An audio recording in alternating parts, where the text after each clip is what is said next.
Bismillahirrahmanirrahim. Assalamualaikum warahmatullahi wabarakatuh. Waalaikumsalam Selamat, warahmatullahi wabarakatuh. selamat pagi teman-teman semua dan Bapak Wahid Hashim selaku dosen pengampu mata kuliah Teaching Media yang saya hormati. Semoga kita semua berada dalam keadaan sehat dan jangan lupa untuk bahagia. Puji syukur marilah kita panjatkan kepada Allah Subhanahu wa taala serta sholawat dan salam tak lupa tercurahkan kepada Nabi Muhammad Shallallahu alaihi wasallam. Perkenalkan, nama saya Ninda Kamila Anjani, selaku moderator yang akan memandu jalannya presentasi pagi hari ini yang akan dibawakan oleh kelompok 6. Adapun di sini anggota kelompok kami yang pertama ada Suci Sofa Arofani, yang kedua Rizal Maulana, ketiga Cut Azahra, yang ketiga saya sendiri Ninda Kamila Anjani, dan yang kelima ada Adinda Aulia Nurseptiani. Materi yang akan kami sampaikan hari ini merupakan lanjutan mengenai materi dari The Assure Model. Adapun poin-poin yang kemudian akan dipaparkan hari ini yaitu Utilize Media and Materials, Require Learner Participation, dan Evaluate and Revise. Nah, untuk mengetahui lebih lanjut mengenai beberapa hal tersebut, marilah kita perhatikan dengan baik penjelasan yang akan dijelaskan oleh presentator pertama, yaitu Adinda. Kepada Adinda, disilahkan. Baik, terima kasih kepada moderator. Langkah selanjutnya di dalam Assure Model adalah penggunaan media dan materi oleh siswa ataupun guru. Utilize media and materials adalah ketika seorang guru sudah memiliki bahan dan media untuk memulai suatu pembelajaran. Guru tersebut harus dapat memanfaatkan kedua hal tersebut dengan baik menggunakan metode yang telah dipilih sebelumnya. Berikut ada 5 poin untuk mencapai tahap utilize media and material. Yang pertama yaitu review the material. Sebagai seorang guru, saat kita memilih materi pembelajaran, kita harus menentukan apakah materi tersebut cocok untuk audiens atau siswa kita dan harus sejalan dengan tujuan kita.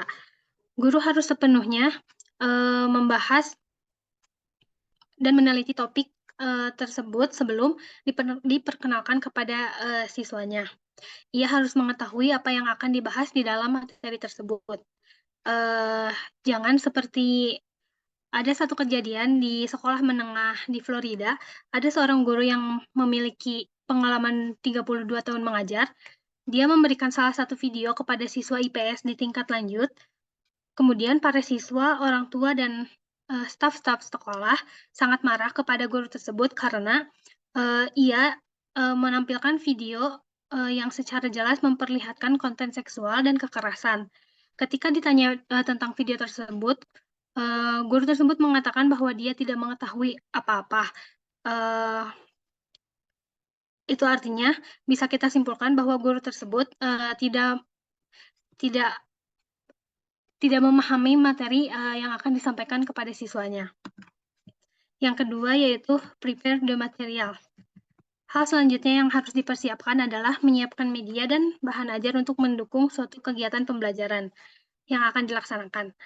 Ada beberapa langkah yang dapat digunakan untuk mempersiapkan bahan pembelajaran tersebut, diantaranya yang pertama yaitu mengumpulkan semua bahan dan media yang akan digunakan oleh guru ataupun siswa. Yang kedua yaitu menentukan dalam urutan keberapa guru tersebut akan menggunakan bahan dan media ajar tersebut. Untuk pembelajaran berbasis teacher-based lesson, guru mungkin ingin berlatih menggunakan bahan dan media.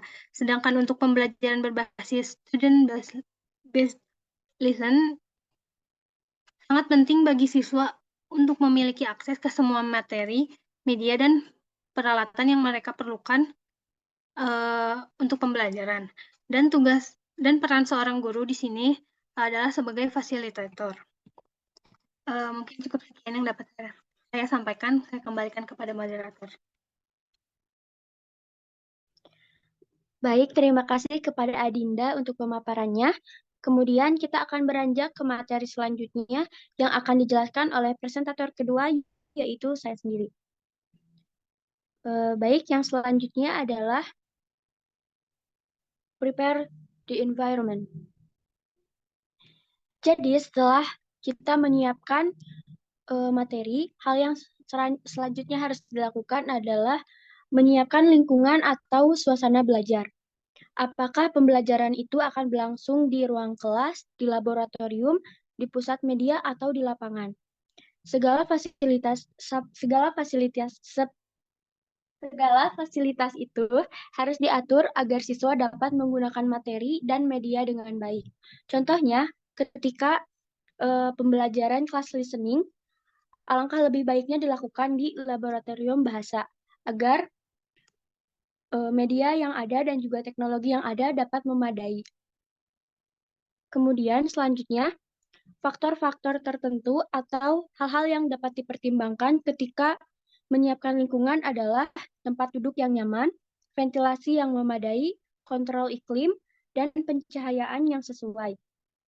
Karena seperti yang kita ketahui bahwa ketika kita belajar dengan tempat duduk yang kurang nyaman, ventilasi yang tidak memadai, atau kontrol iklim, yaitu apakah ruang kelas itu terlalu panas, terlalu dingin, dan pencahayaan yang kurang, maka pembelajaran yang berlangsung juga menjadi kurang nyaman.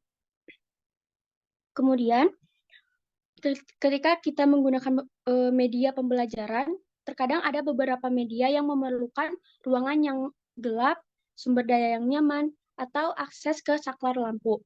Jadi, hal yang harus dilakukan adalah yang pertama, memeriksa apakah peralatan dalam keadaan baik dan dapat digunakan dengan baik, baik itu oleh siswa atau oleh guru sendiri. Yang kedua, mengatur fasilitas agar semuanya dapat melihat dan mendengar dengan baik. Contohnya seperti di kelas listening tersebut, fasilitas yang digunakan itu misalnya audio, headphone, dan juga infocus misalnya. Nah, fasilitas tersebut harus diatur agar setiap siswa dapat mendengar setiap audio dengan baik dan juga dapat melihat infocus dengan baik pula. Baik itu oleh siswa yang berada di belakang belakang kelas. Kemudian yang ketiga, mengatur tempat duduk agar siswa dapat melakukan face to face dengan satu sama lain. Contohnya ketika misalnya pembelajaran berkelompok, maka tempat duduk dapat diatur menjadi berlingkar atau ada pula tempat duduk yang diset sebagai seperti tapak kuda atau letter U. Yang selanjutnya adalah prepare the learners. Setelah menyiapkan materi dan juga lingkungan pembelajaran, hal yang selanjutnya harus dilakukan adalah menyiapkan pembelajar itu sendiri.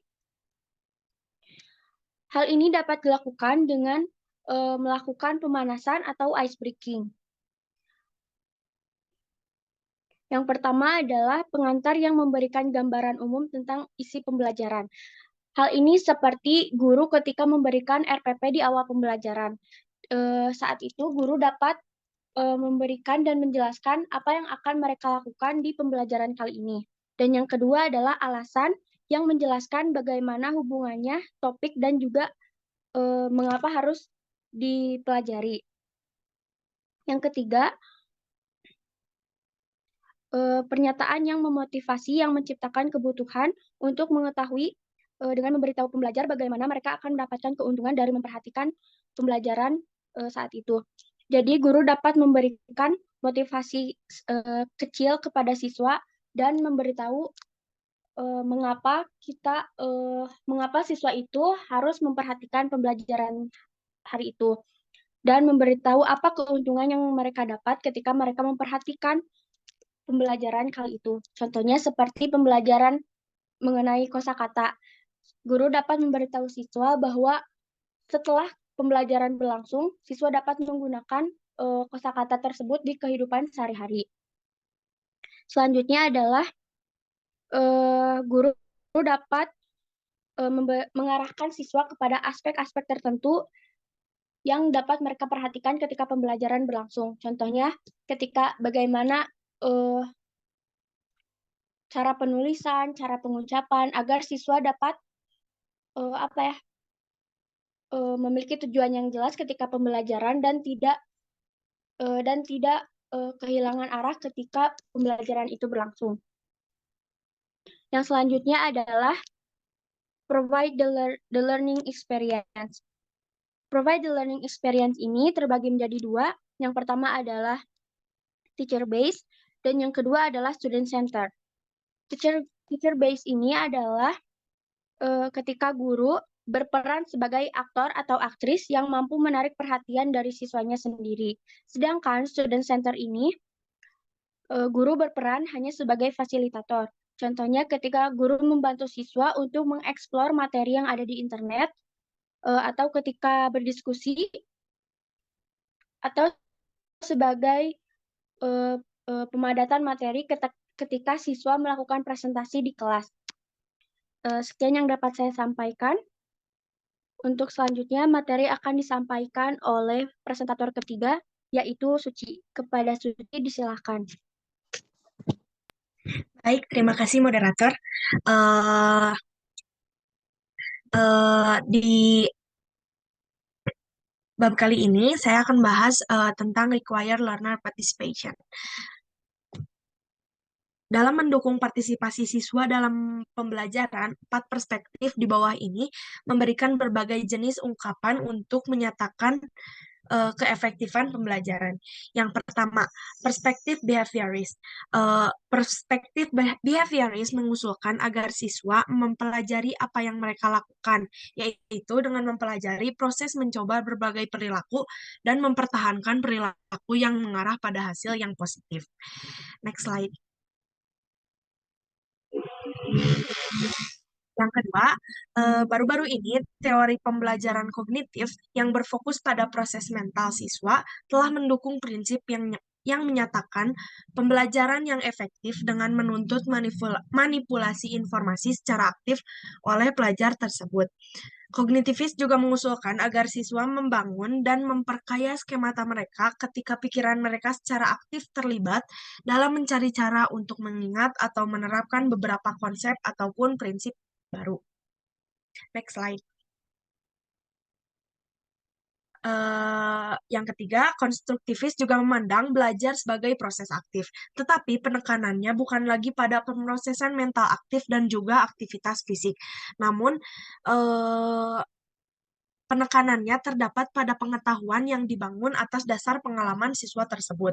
Otonomi dan inisiatif siswa ditekankan dalam konteks pengalaman yang otentik dan relevan. Next slide. Di sisi lain, perspektif sosial-psikologis menekankan bahwa pentingnya terdapat komunikasi interpersonal sebagai dasar sosial untuk akuisisi pengetahuan. Next slide.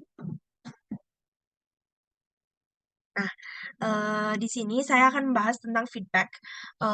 Feedback secara bahasa adalah respons evaluatif, kritis yang produktif. Nah, siswa harus menerima feedback tentang kebenaran atas apa yang mereka ungkapkan.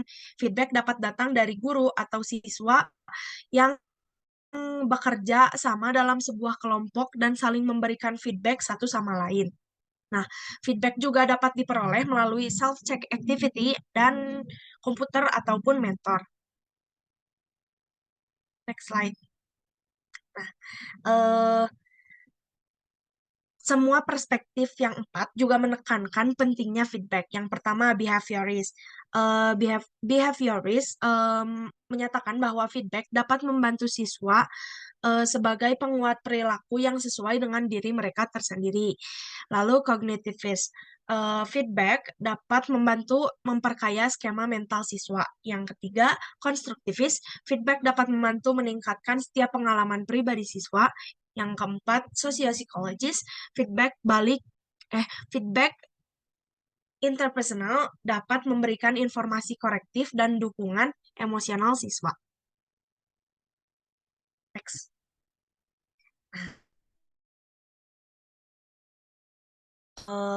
oneself atau contohnya perasaan saat memenangkan sesuatu. Lalu feedback juga dapat datang dari green resources, yaitu contohnya membuka halaman buku yang paling belakang untuk melihat jawaban yang benar.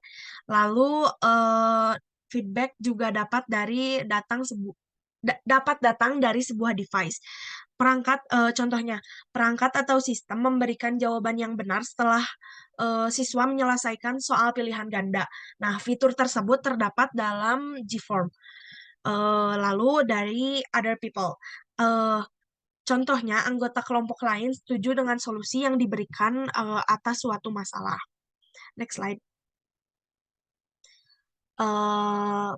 Penelitian menunjukkan bahwa pembelajaran yang paling efektif adalah feedback interpersonal karena reaksi tatap muka lebih jelas daripada informasi yang dicetak maupun uh, grafis.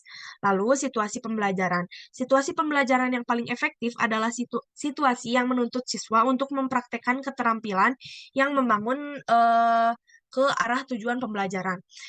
Bentuk partisipasi dapat berupa practicing new spelling or vocabulary words, solving worksheets, rehearsing a basketball play, and creating an original product. Next slide. Yang terpenting adalah siswa harus dapat menerima sebuah feedback yang membantu atau memotivasinya dalam pembelajaran.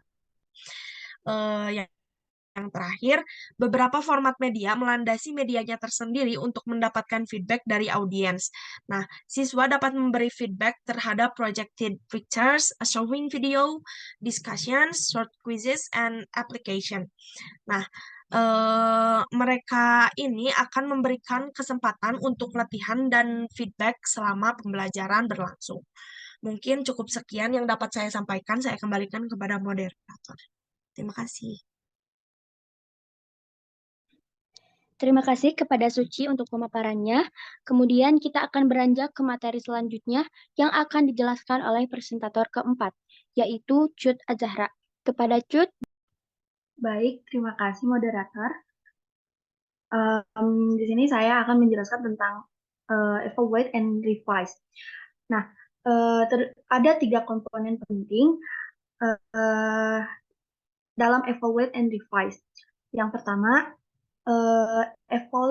evaluate and revise ini esensial, yaitu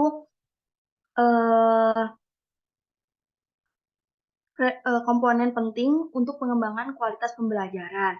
Nah, yang kedua yaitu must await, yaitu evaluasi harus menunggu selesainya unit pembelajaran, dan biasanya evaluasi ini berlangsung pada saat pembelajaran. Nah, komponen penting yang ketiga yaitu measure.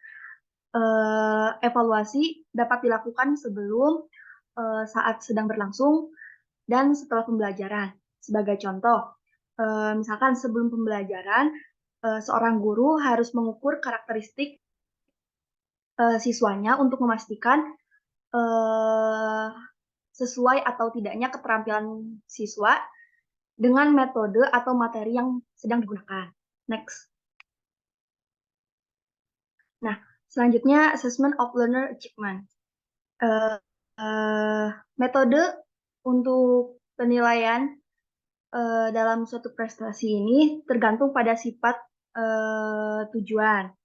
Nah, ada beberapa tujuan yang membutuhkan keterampilan kognitif yang relatif sederhana. Di sini saya mengambil dari sumber lain terkait penilaian hasil belajar siswa. Nah, terbagi jadi 3, yaitu yang pertama penilaian hasil belajar siswa yang otentik. Nah, yang kedua ada assessment of portfolio learning. Jadi penilaiannya tergantung pada hasil belajar portofolio. Dan yang terakhir yaitu assessment of traditional or electronic learning. Nah, itu penilaian hasil belajar yang menggunakan metode tradisional atau elektronik. Next. Selanjutnya, Karakteristik of authentic assessment atau karakteristik penilaian otentik. Nah, ada 5 poin karakteristik penilaian otentik. Yang pertama, have more than one correct approach. Nah, jadi memiliki lebih dari satu pendekatan yang benar. Selanjutnya,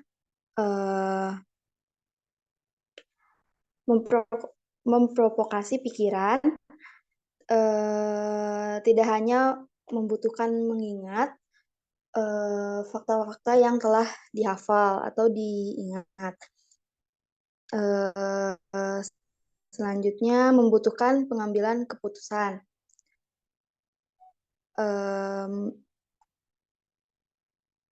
Mengembangkan pemikiran dengan berbagai cara. Lalu yang terakhir, mengarahkan ke masalah lain untuk dapat diselesaikan atau dipecahkan, lalu mengajukan pertanyaan lain. Next.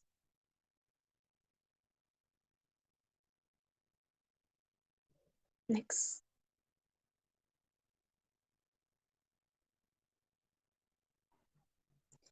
Nah, di sini ada tipe penilaian otentik. Yang pertama, student projects, yaitu proyek siswa. Contohnya seperti menulis, membuat karya ilmiah, membuat poster, atau membuat infografik. Dan yang kedua yaitu performance. Hal ini seperti berpidato, puisi, atau senam juga bisa, bela diri. Yang ketiga yaitu oral questioning by both teachers and other student. Nah, ini seperti pertanyaan-pertanyaan yang diajukan oleh guru dan siswa. Yang keempat yaitu discussion of controversial topics and current events. Nah, ini diskusi mengenai topik kontroversial atau peristiwa terkini. Jadi up to date gitu ya. Nah, dan yang terakhir yaitu portofolio. Contohnya seperti karya siswa atau rangkuman atau refleksi.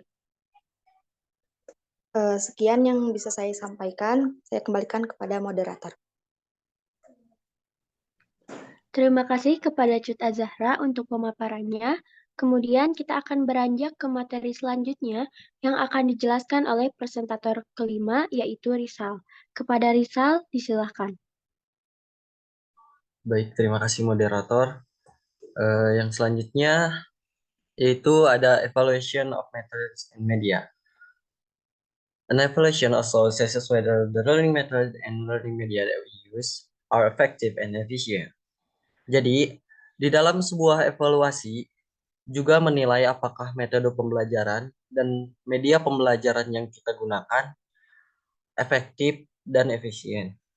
Di dalam sebuah evaluasi juga kita sebagai guru harus melakukan beberapa hal seperti diskusi kelas, wawancara tiap individu, dan juga mengobservasi perilaku siswa. Karena dengan demikian, kita akan mengetahui di mana letak kekurangan metode dan media yang kita gunakan. Yang selanjutnya yaitu revisi.